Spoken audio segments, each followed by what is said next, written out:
Hello, this is Chef John from foodwishes.com with old-fashioned root beer slushies. That's right, I'm going to show you my method for making this simple, delicious, and beautiful drink. And basically, if you know how to make ice cubes and you have a blender, this could not be simpler. And I'm assuming you have the ice cube thing down. And you probably have a blender, but if you don't, your neighbor or friend does. And with a little bit of bartering, I'm sure you can work something out. And I think mentioning what you're going to make with it will help. So with that, let's go ahead and get started by filling up an ice cube tray with some root beer. Preferably an old-fashioned style, which basically means anything except those mass-produced cans. Okay, so try to find something nice. Or look for labels that has kind of an old-fashioned font, or maybe where the letters of the name are spelled with pieces of branch. But regardless of what brand you use, we'll go ahead and fill these up as much as we can.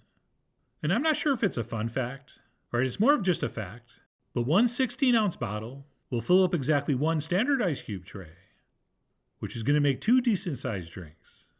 And that's it. We will carefully transfer that into the freezer until you are absolutely certain it's frozen solid. And that's it. The only other thing we need to prep would be our vanilla cream to garnish the top, which is nothing more than a few tablespoons of heavy cream, plus a little splash of real pure vanilla extract. And then all we're going to do is take a whisk and whisk this for a couple minutes just until it starts to thicken up. Okay, we are not making whipped cream here. We are going to stop right before that starts to happen. And to be honest, you actually don't even need to do this. And you can just mix the vanilla into the cream and use it as is. But by giving this a little bit of a whipping first, so it thickens up a bit, I just think it's going to look a lot better when we put it on top, as you will see very soon. So once our cream is thickened up slightly, we'll go ahead and wrap it up and pop it in the fridge until we're ready to use it, which is going to be soon because my root beer ice cubes are frozen. And I almost said frozen solid, but they're really not. Okay, because of the sugar and the carbonation, these are a little bit on the soft side, even after being frozen overnight. But that's fine, and I only mention it so you don't think you did something wrong. And what we'll do is transfer that entire tray into our blender, and then to our 16 ounces of frozen root beer, we will add exactly 1.5 cups of very cold but unfrozen root beer. And of course, if you want it a little thicker, add less. And if you want it a little thinner, add more. And that's it. We will pop on the lid and simply blend this until it's slushy. Which, by the way, is slightly more tricky than you might think, since what's going to happen is those blades as they spin at the bottom are going to form a pocket, and it will actually stop blending. So what we need to do once that happens is give it the old shake-a-shake-a to sort of settle everything down, at which point we can continue blending until that happens again, at which point we'll repeat the process. And after doing that maybe 4 or 5 times, if everything goes according to plan, we should have something that looks like this, which you're about to get a much better look at as I transfer it into my old-fashioned style root beer mug, which yes, I put in the freezer ahead of time so it would be nice and cold. And again, if you want to tweak the texture with a little less soda or a little more soda, go ahead.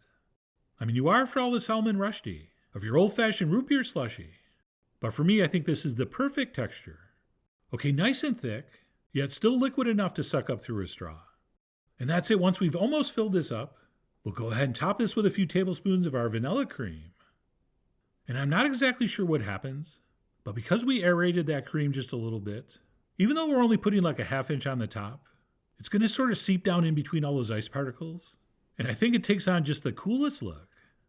Speaking of which, let's complete the scene by plunging a straw right down into the center.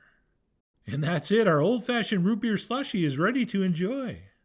As soon as I moved it into a better spot for pictures, and then took way too many of them. But that's okay. I actually think this is a little better if it sits for a few minutes. And like I said, the whipped cream works its way down. I mean, come on, look at that.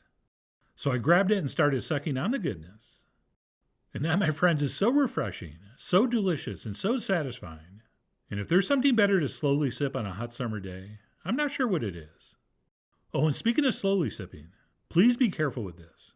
If you drink this too fast, you will experience the most intense brain freeze of your life, which even though I was being careful, I got anyway. And the pain really was excruciating, and yet totally worth it. In fact, if you're keeping score at home, I actually got 2 brain freezes. So you've been warned. But anyway, that aside, I thoroughly enjoyed everything about this. And if you're someone that doesn't do great eating dairy, I think this is a perfect way to experience something very close to a root beer float, with only using a fraction of the dairy. Okay, as far as the taste and texture goes, it's almost identical. And I know it looks like that cream's expanding, and when you get down to the bottom, it's going to look like you drank a vanilla milkshake. But that's mostly the cream sticking to the sides of the glass. Oh, and one last thing. If you're going to be serving this to a group of friends after like a nice summer cookout or something, and you wanted their stories to seem a little more interesting, you could, if you want, add a couple ounces of bourbon or vodka to this, and you could make some boozy old-fashioned root beer slushies, which I can tell you from personal experience is quite a nice variation.